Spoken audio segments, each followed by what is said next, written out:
Мен Ақмола облысы білім басқармасының Аршалы ауданы бойынша білім бөлімі Аршалы кентінің Жұмабек Тәшенов атындағы жалпы орта білім беретін мектебі коммуналды мемлекеттік мекемесінің 6 сынып оқушысы Сейдабзалова Мадина Медетқызы. Бүгінгі қорғайтын тақырыбым кіші отанымның символы. Бүгінгі кіші отанымның символы номинациясы бойынша ең бірінші өзім білім алып отырған мектеп қабырғасына есімі берілген жерлесіміз Жұмабек Ахметұлы Тәшеновке тоқталып өткім келеді. Мектебімізге 2018 жылдың 20 желтоқсаны салтанатты түрде Жұмабек Тәшеновтың есімі беріліп, Жұмабек Тәшеновтың ұрпақтары, бауырлары, ғалымдар мен Тәшенов танушылар, қоғам қайраткерлері келіп, мектеп маңдайшасын ашқан болатын. Мектебіміздің ішінен арнайы Жұмабек Тәшенов сыныбы ашылды. Бұл біз үшін мақтан етерлік жайт. Кіші отанымның символы тақырыбы негізінде макет дайындаған болатынмын.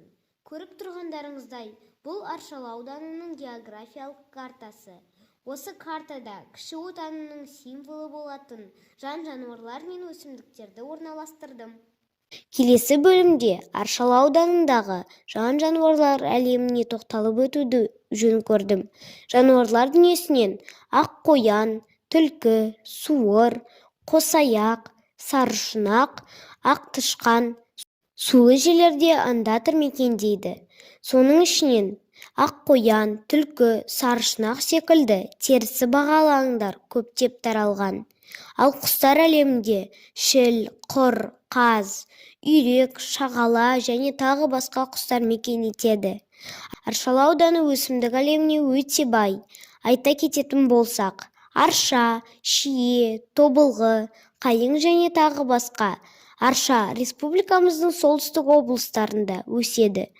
Ол тау беткейлерінде, орман арасында, құмды жерлерде, далалы аймақтарда жиі кездеседі. Арша биіктігі 4 метрге жуық, қысы-жазы көгеріп тұратын бұталы өсімдік. Біз тұрып жатырған елді мекен атауының Аршалы деп аталуы осы өсімдікпен байланысты. Өкінішке қарай, қазір аршаның саны азайып бара жатыр. Келесі шие жемісі. Аудан жерінде негізінен сортаң, қара қоңыр топырақ тараған. Тың және тыңайған жерлерді игеру жылдарында олардың көбі жыртылған. Осы тұста аудан аумағында шие жемісі де көптеп отырғызылған. Шие көп болғандықтан ауданымыз бір кездері Вишневка деп аталды. Қазіргі таңда шие жемісі ағашы да азайып бара жатыр. Ерте кездерден бастап қазақ халқы тобылғы бұтасына ерекше мән берген, әрі оны қасиетті деп те санаған. Тобылғы түтінінен микробтар мен бактериялар жойылады, және де одан да басқа көптеген пайдасы бар. Қайың ақ түсті қабығымен ерекшеленетін әдемі ағаш. Қайыңның бүршігі мен жапырағында, гүлі мен діңінің қабығында және ағашы мен шырынында емдік қасиеттер бар. Кіші отанымның символы тақырыбы негізінде біздің көзқарасымыз бойынша туған өлкеміздің символы болатын қайраткер, халқының болашағы үшін ұлы күрескер де бола білген Жұмабек Ахметұлы Тәшенов және туған жеріміздегі бағалы аңдар мен пайдалы өсімдік жеміс-жидектер жайында айтып өттік. Бірақ соңғы уақытта жоғарыда атап өткен арша, шие, тобылғы және тағы басқа өсімдіктердің саны азайып барады. Бұған басты себеп қоршаған ортамыздың күннен күнге ластануы. Өздеріңіз көріп отырғандай, Аршалы ауданында көптеген зауыттар бар. Сол зауыттардан жаппай жарылыс кезіндегі көтерілген шаңның ауаға таралуы ауаны ластап, көптеген аурулардың көбеюіне алып келуде. Аурулар тізімін сіздердің назарларыңызға сандық және пайыздық нұсқада ұсынып отырмыз.